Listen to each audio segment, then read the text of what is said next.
안녕하세요. 사랑방TV입니다. 오늘 저희가 들여다볼 사연은 한 여성이 20년이라는 긴 세월 동안 가슴에 묻어두었던 그러나 결코 지워낼 수 없었던 핏줄에 관한 기록입니다. 행복했던 가정이 한순간의 배신으로 어떻게 무너져 내리는지, 그리고 그 파편이 어린아이의 영혼에 어떤 지울 수 없는 상처를 남기는지 지금 바로 이야기 시작하겠습니다. 행복은 언제나 고요함의 탈을 쓰고 찾아오지만 비극은 날 선 금소금처럼 예고 없이 삶의 문을 두드리는 법입니다. 미숙 씨에게 그의 여름은 유난히도 찬란했습니다. 30을 갓 넘긴 그녀의 삶은 완벽하게 조율된 현악 사중주처럼 감미로웠습니다. 남편 진석 씨는 그녀에게 단순한 배우자 그 이상이었습니다. 그는 미숙 씨의 세계를 지탱하는 견고한 성벽이었고, 세깁이 아니다 이제 겨우 5살이 된 아들 준우에게는 세상을 비추는 단 하나의 태양이었습니다.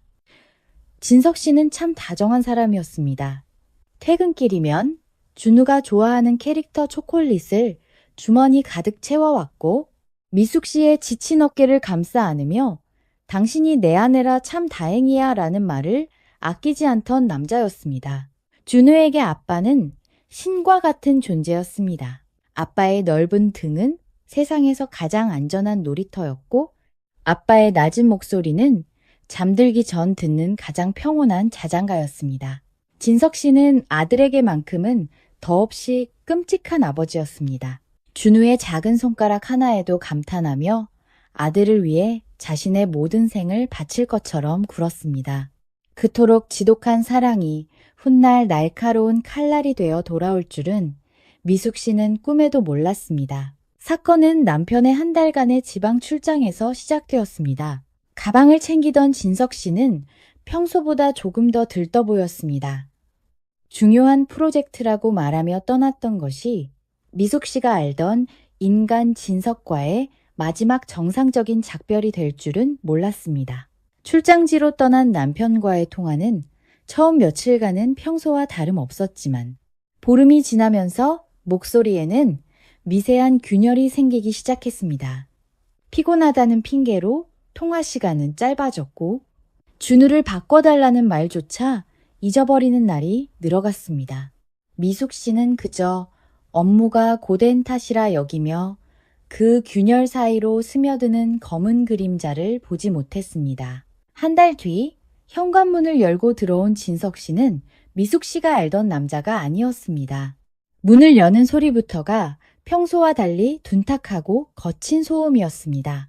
거실로 들어선 그의 눈빛은 텅 비어 있었고 초점은 미숙 씨의 얼굴을 비껴갔습니다. 집 안 가득 감돌던 온기는 순식간에 시베리아의 찬 공기로 대체되었습니다. 반가움에 달려나가 그의 소매를 잡으려던 미숙 씨의 손은 거칠게 내쳐졌습니다. 마치 더러운 오물이라도 닿은 듯한 소름 끼치도록 차가운 거절이었습니다. 미숙 씨는 당황스러운 목소리로 여보, 무슨 일 있었어? 몸이 어디 안 좋아? 왜 그래? 라고 물었습니다. 진석 씨는 대답 대신 깊은 한숨을 내뱉었습니다. 그 숨결에는 낯선 여자의 향기나 술냄새 같은 흔한 증거조차 없었고 오직 견딜 수 없는 혐오감만이 짙게 배어 있었습니다. 그는 신발도 채 벗지 않은 채 거실 한복판에 서서 미숙 씨에게 일방적인 선고를 내렸습니다. 나 당신이랑 사는 거 이제 전혀 행복하지 않아. 그 한마디는 정오의 태양 아래 서 있던 미숙 씨의 그림자를 순식간에 집어삼켰습니다. 행복이라는 단어가 그토록 잔인하게 들릴 수 있다는 것을 미숙 씨는 그날 처음 알았습니다. 남편의 입술은 칼날이 되어 그녀의 지난 10년 세월을 단숨에 베어냈습니다. 다정했던 성벽은 무너져 내렸고 그 잔해는 미숙 씨와 준우를 덮쳤습니다. 진석 씨는 그날로 짐을 챙겨 집을 나갔습니다. 준우가 아빠의 다리를 붙잡고 울며 매달렸지만 그는 아들의 작은 손을 무정하게 떼어냈습니다. 아들에게 끔찍했던 아빠는 이제 공포를 선사하는 괴물이 되어 있었습니다. 집 안에는 정적만이 남았고 미숙 씨는 거실 바닥에 주저앉아 남편이 쳐내버린 자신의 손등을 멍하니 바라보았습니다. 뱀이라도 본 듯 내치던 그의 눈빛이 망막에 박혀 떨어지지 않았습니다. 그것은 단순한 권태기가 아니었습니다. 한 달간의 출장 기간에 남편은 잊힌 줄 알았던 첫사랑과 재회했던 것입니다. 그 치명적인 불꽃은 십수년을 쌓아온 가정이라는 성벽을 단 한 달 만에 전소시켰습니다. 진석 씨는 아내를 기만하고 아들의 미래를 담보로 자신의 추악한 욕망을 정당화하기 시작했습니다. 미숙 씨는 어제까지만 해도 아들과 웃던 남자가 어떻게 하루아침에 남보다 못한 존재가 될 수 있는지 믿고 싶지 않았습니다. 하지만 진석 씨의 변심은 치밀하고 잔인했습니다. 그는 가출한 상태에서도 집을 찾아와 난장판을 만들며 이혼을 압박했습니다. 미숙 씨의 눈물은 그에게 더 이상 연민의 대상이 아닌 새 출발을 가로막는 장애물일 뿐이었습니다. 미숙 씨가 여보, 제발 우리 준우 생각해서라도 이러지 마 라고 애원했지만 진석 씨는 코웃음을 치며 말했습니다. 준우? 그래, 준우 때문이라도 이 집구석 끝내야겠어. 당신 같은 여자 밑에서 애가 뭘 배우겠어? 그는 미숙 씨의 가장 아픈 곳인 아들을 향한 사랑을 역으로 이용하기 시작했습니다. 다정했던 남편의 가면은 뒤에 숨겨진 잔혹한 본성이 드러나면서 미숙 씨가 쌓아올린 행복의 성은 배신이라는 이름의 파도에 허망하게 휩쓸려가고 있었습니다. 평화롭던 거실은 이제 더 이상 안식의 공간이 아니었습니다. 남편 진석 씨가 휘두르고 간 폭언의 파편들이 공기 중에 부유하며 미숙 씨의 숨통을 조여왔습니다. 출장에서 돌아온 그날 이후 진석 씨는 마치 다른 영혼이 깃든 사람처럼 굴었습니다. 그는 수시로 가출을 감행했고 어쩌다 돌아오는 날이면 집안은 예외 없이 난장판이 되었습니다. 그것은 단순한 가재도구의 파손이 아니라 미숙 씨가 일궈온 삶의 근간이 해체되는 소리였습니다. 남편의 눈빛에는 기괴한 광기마저 서려 있었습니다. 미숙 씨가 눈을 맞추려 하면 그는 뱀을 본 듯 몸을 서렸고 떨리는 손으로 옷자락을 잡으려 치면 벼락이라도 맞은 듯 거칠게 내동댕이 쳤습니다. 거실 한복판에서 고함을 지르며 집기를 부수는 남편의 등 뒤로 5살 준우는 방문 틈에 숨어 파들파들 떨고 있었습니다. 아빠를 세상의 전부로 알았던 아이의 눈동자에는 경악과 공포가 서렸습니다. 진석 씨는 미숙 씨의 유일한 약점인 준우를 공략하기 시작했습니다. 그는 이혼 서류를 내던지며 이혼 안 해주면 내가 수단 방법 안 가리고 준우 뺏어올 거야 라고 포효했습니다. 그 말은 미숙 씨의 심장을 정확히 관통했습니다. 당시 미숙 씨는 경제적 자립 능력이 없는 전업주부였고 진석 씨는 이 사실을 비열하게 이용했습니다. 그는 미숙 씨의 무능력을 조롱하며 소송으로 가면 경제력이 없는 엄마가 패배할 것이라고 협박했습니다. 아이를 빼앗길지도 모른다는 공포는 미숙 씨의 이성을 마비시켰습니다. 그것은 대등한 합의가 아니라 한쪽의 목을 죄는 도살장이나 다름없었습니다. 진석 씨는 미숙 씨의 모성애를 볼모로 잡고 아이를 지키고 싶으면 조용히 도장을 찍어라 라고 감언이설을 늘어놓았습니다. 미숙 씨는 밤마다 뜬 눈으로 밤을 지새우며 자책했습니다. 내가 능력이 있었다면 이 악마 같은 남자로부터 준우를 지킬 수 있었을까 고민했습니다. 결국 미숙 씨는 준우를 빼앗길 바에야 남편을 놓아주기로 했습니다. 협의 이혼 서류에 도장을 찍는 순간 진석 씨는 비로소 승리자의 미소를 지었습니다. 미숙 씨는 이 종이 조각 하나로 평온을 되찾으리라 믿었지만 그것은 20년에 걸친 생이별의 서막이었습니다.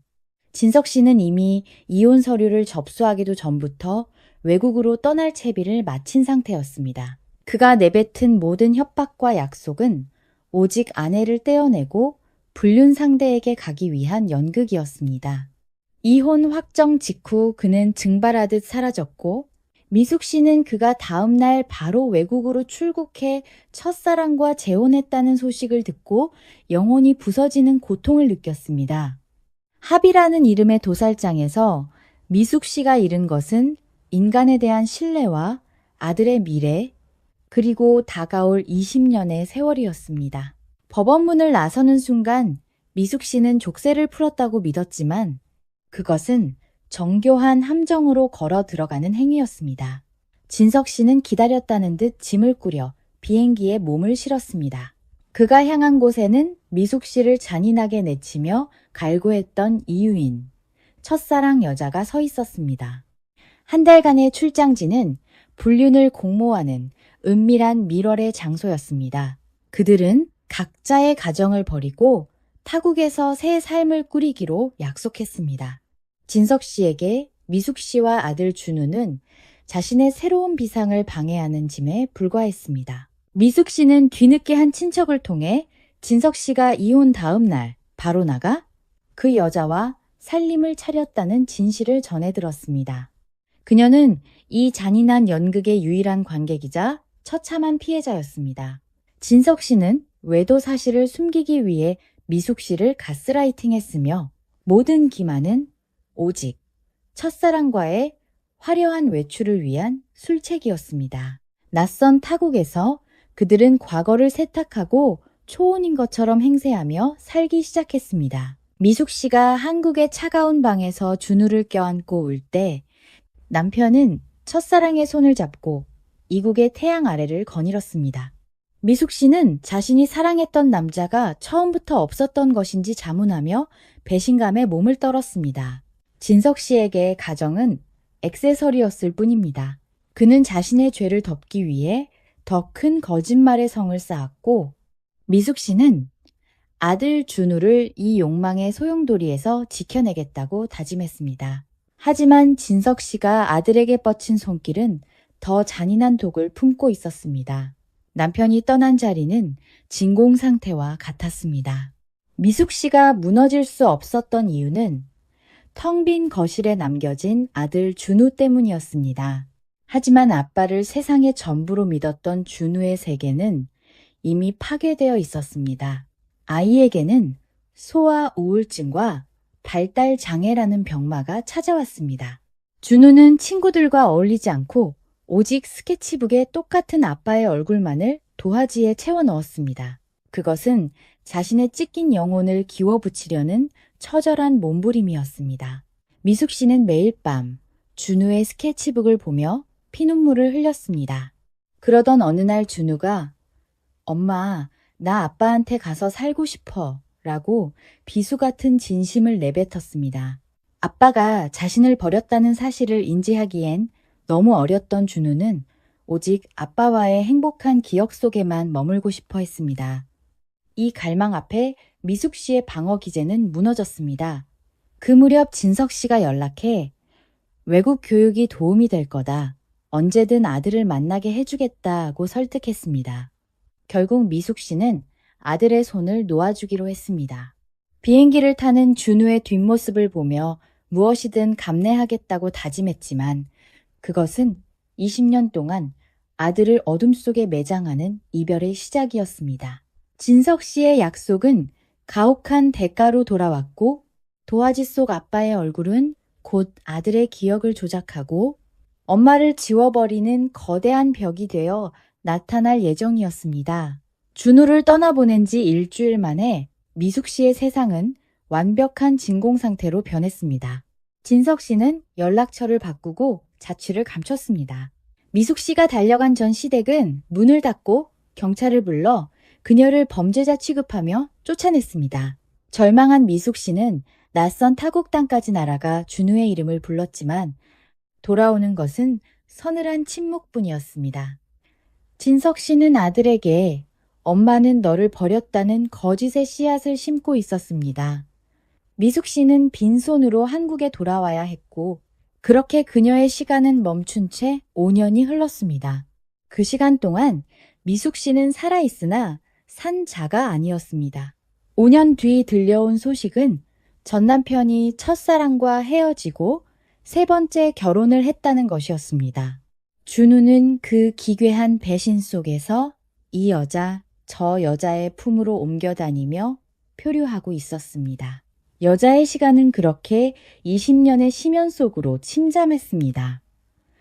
미숙 씨는 매일 아침 거울을 보며 늙어가는 자신의 얼굴에서 준우의 흔적을 찾으려 애썼습니다. 미숙 씨의 청춘은 원망과 그리움, 증오로 얼룩진 채 발해어 갔습니다. 20년의 세월이 흘렀어도 미숙 씨의 가슴 속에는 10살 준우가 그리던 아빠의 차가운 눈빛만이 문신처럼 새겨져 있었습니다. 20년이라는 거대한 시간이 미숙 씨의 주름진 눈가에 새겨졌을 때 기적처럼 아들의 SNS 계정을 찾아냈습니다. 화면 속 준우는 이제 30을 앞둔 건장한 성인이 되어 있었습니다. 미숙 씨는 떨리는 손으로 내가 네 엄마란다 라고 적어보냈고 우여곡절 끝에 돌아온 답장은 그녀의 심장을 다시 뛰게 했습니다. 드디어 재회의 날, 공항에서 마주선 아들의 온기는 상상과 너무나 달랐습니다.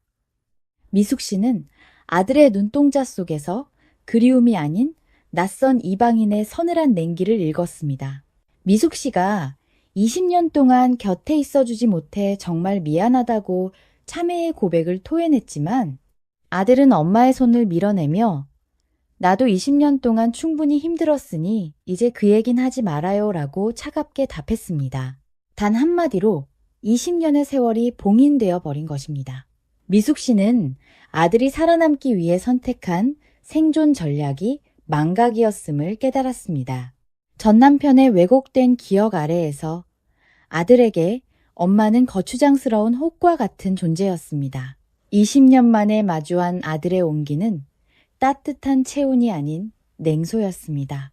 미숙 씨는 자신이 마주한 것이 아들이 아니라 20년 세월이 빚어낸 거대한 벽임을 느끼며 무너져 내렸습니다.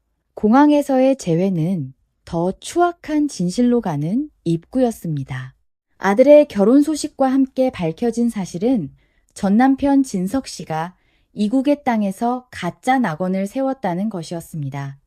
진석 씨 부부는 현지 사회에서 자신들을 초혼 부부로 완벽하게 세탁하여 살고 있었습니다.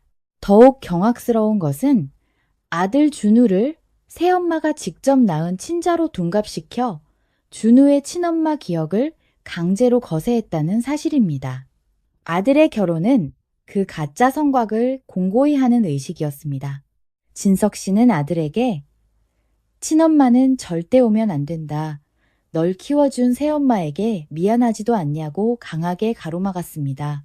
진석 씨에게 아들은 자신의 결함을 가려줄 장식품이었고 미숙 씨는 그 출처를 폭로할 위험한 불청객일 뿐이었습니다. 그는 초혼 부부라는 가짜 인생에 흠집이 날까봐 천륜마저 가로막는 만행을 저질렀습니다. 미숙 씨는 아들을 위해 모든 것을 내던졌던 20년 세월이 전 남편의 연극 속 엑스트라로 전락했음을 깨달았습니다. 완벽한 가정을 위해 제물로 바쳐진 것은 준우의 기억과 미숙 씨의 청춘, 그리고 진실의 권리였습니다. 진석 씨가 설계한 가짜 낙원의 문턱에서 미숙 씨는 다시 버려졌지만 이 침묵의 무게가 언젠가 성벽을 무너뜨릴 균열이 될 것임을 직감했습니다. 핏줄에 새겨진 진실만은 영원히 박제할 수 없기 때문입니다. 20년 세월의 끝에서 미숙 씨가 마주한 것은 더욱 견고해진 거대한 침묵의 성벽이었습니다. 준우가 타국에서 살아남기 위해 아빠가 설계한 가짜 낙원의 부품이 되는 길을 택한 것은 버림받지 않기 위한 한 아이의 처절한 생존 본능이었을 것입니다. 결혼식 날짜조차 알지 못한 채 미숙 씨는 다시 홀로 남겨졌지만 전문가들은 이 비극이 결코 패배가 아니라고 말합니다. 인간의 혈육이라는 끈은 조작된 기억으로 완전히 끊어낼 수 없기 때문입니다. 준우 또한 아버지가 되어 자신의 자식을 바라보는 순간 20년 전 자신을 떠나보내며 무너졌던 엄마의 심장을 보게 될 것입니다. 자신의 본능적인 사랑이 어디에서 시작되었는지 스스로 묻게 될 날이 반드시 옵니다. 가짜 낙원의 성벽은 진실이라는 작은 균열로부터 무너지기 마련이며 준우가 아버지로서 성숙해지는 날 엄마의 진심을 찾아 돌아올 것입니다. 미숙 씨는 이제 아들에게 사랑을 갈구하지 않고 언젠가 아들이 진실의 문을 두드릴 때 따뜻한 밥 한 끼를 내어줄 엄마의 자리를 지키기로 마음먹었습니다. 비록 지금은 발길을 돌려야 하는 서글픈 처지이지만 피는 물보다 진하고 진실은 거짓보다 질기다는 것을 믿습니다. 다시 한번 진실이 승리하여 아들이 제 발로 엄마의 품에 안길 그날을 미숙 씨는 정오의 태양 아래서 묵묵히 기다립니다. 오늘 이야기 어떠셨나요? 결혼식 날짜조차 알지 못한 채 다시 홀로 남겨진 이 어머니의 심정을 감히 누가 헤아릴 수 있을까요? 전 남편이 쌓아올린 가짜 낙원의 성벽은 너무나 높고 단단해 보입니다. 하지만 여러분, 진실은 가둘 수 있어도 지울 수는 없는 법입니다. 전문가들은 말합니다. 아이가 자라 아버지가 되는 날, 자신이 받은 사랑의 뿌리를 찾아 그 가짜 성벽을 허물고 돌아올 날이 반드시 올 것이라고 말이죠.